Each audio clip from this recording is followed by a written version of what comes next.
지난 2월 1일 정부는 함께 새롭게 더 나아지는 삶이라는 제목으로 문재인 정부 국가균형 발전 비전을 선포했습니다. 문재인 대통령은 새로운 패러다임으로 국민 모두가 어디서나 골고루 잘 사는 사람 중심 균형 발전을 추진하겠다고 밝혔습니다. 이어 지난 3월 21일에는 국가균형발전위원회 현판식이 열려 그 이름과 뜻을 새롭게 했습니다. 지역이 강한 나라, 균형 잡힌 대한민국. 새로운 비전과 이름으로 비상하고 있는 국가균형발전위원회 모바일 뉴스 밸런스 TV 제1호 지금 시작합니다.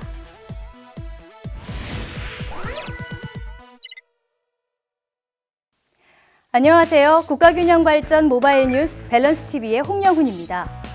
대통령 직속 국가균형발전위원회의 다양한 소식과 활약상을 보다 쉽고, 보다 편하고, 보다 유익하게 전달해드릴 예정입니다. 많은 관심 부탁드리고요. 저 역시 좋은 메신저 역할을 할 수 있도록 노력하겠습니다. 자, 먼저 토론과 다양한 주제 발표가 제시됐던 현장입니다. 5월 1일 국가균형발전위원회와 한반도 평화포럼이 공동으로 주최한 한반도 균형발전 방안 토론회가 있었습니다. 저희도 균형발전위원회니만큼 한반도 균형발전이라는 그런 새로운 개념도 좀 만들고 또 지방정부가 좀 주도적으로 이 부분을 풀어나갈 수 있는 방법은 없을까? 일종의 분권형 협력 방안도 가능하지 않을까? 토론회에서 주요 인사들은 다양한 남북교류 협력을 통해 한반도 균형 발전을 모색하고 남북 지역 상생의 길을 찾아주길 당부했습니다.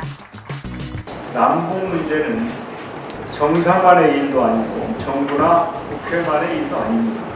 그 주체는 우리 모두다, 저는 이렇게 생각합니다. 오늘 이 시간 여러분의 열띤 논의를 통해서 남북 지역 상생의 길과 한반도 균형 발전의 방안을 찾아주시기 바랍니다. 조 기자님 때문에 제가 오해를 많이 받아요. 지난 판문점 만찬 때 얘기입니다. 국회에서 오신 분이 저한테 물어와서 건배를 제안하면서 그동안에 국회를 잘 운영했습니다. 싫어합니다. 그래서 거기는 정세균이고 여기는 정세균입니다. 그랬더니 그분이 또 그래도 순발력이 있어서 그런지 형제 아닙니까?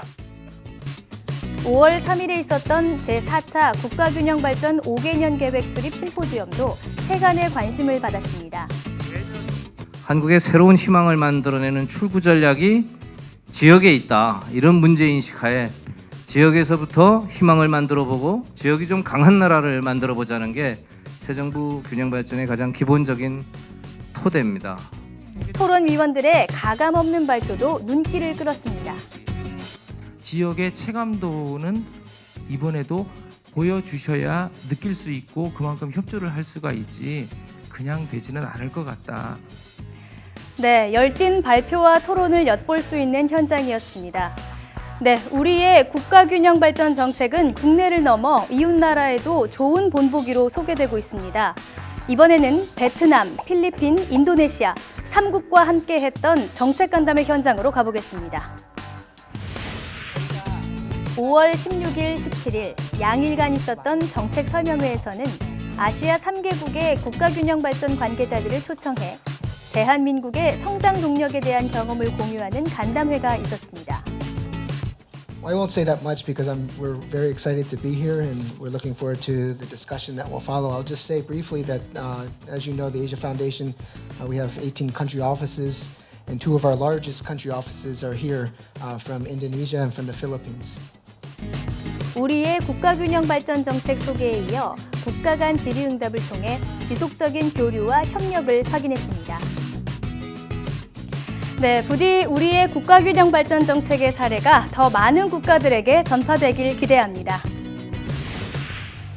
24, 25일 양일간 내 삶을 바꾸는 혁신적 포용국가라는 제목으로 인클루시브 코리아 2018이 열렸습니다. 본 국제 컨퍼런스에는 11개 정부 출연 연구기관, 분야별 국내외 전문 인사들이 참석해 기대를 높였습니다. 올해 2월 1일 날 이제 문재인 대통령을 모시고 저희들 세종시에서 이 국가균형발전 이 국가균형발전 정책에 대한 새 정부의 비전과 전략을 선포했는데 핵심 기조가 분권 혁신 포용입니다. 그래서 오늘 아이러니하게도 오늘 인클루시브 2018에서 다루는 주제인 이 혁신과 포용이 우리 균형발전 정책에 그대로 반영이 돼서 다행스럽다고 생각도 되고요. 일반 참가자들은 쉽게 접하기 힘든 석학들의 고견을 들을 수 있는 좋은 계기였습니다. 왜 국가균형 발전이 필요한지 생각해봤어? 지금부터 쉽게 설명해 줄 테니 잘 들어봐. 지금 대한민국은 전 국토 면적 12%의 전체 인구의 절반이 살고 있어. 게다가 천대기업 본사의 74%가 모여있지. 이런 인구 집중으로 인해 심각한 국가적 문제가 발생하고 있는 것이 현실이야. 문재인 정부는 국가균형 발전을 국정과제로 설정하고 제일 먼저 국가균형발전 특별법을 개정했어. 그리고 대통령 직속 국가균형발전위원회에 닻을 올렸어. 국가균형 발전 정책을 이해하기 위해서는 중요한 3가지 키워드를 알아야 해. 분권이란 지역이 스스로 성장 기반을 마련하도록 권한을 나눠야 한다는 뜻이야. 혁신은 지역의 자원과 지역 구성원의 핵심 역량을 높여가겠다는 의미를 담고 있고, 포용은 헌법에도 강조하고 있는 국민 생활의 향상과 균형 있는 경제 성장의 가치를 표현하는 말이지. 그렇다면 어떤 방향으로 국가균형 발전을 추진하게 될까?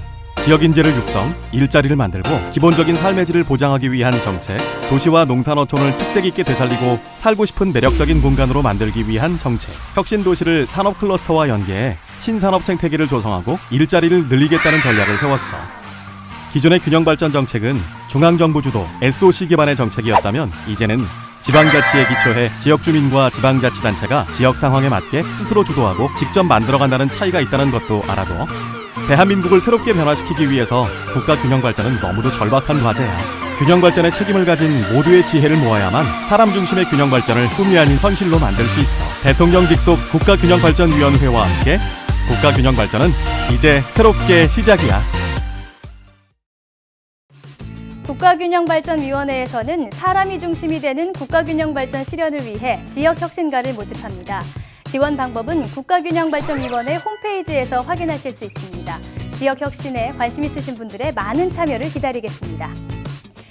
국가균형발전 모바일 뉴스 밸런스 TV 첫 호 여기서 마칩니다. 고맙습니다.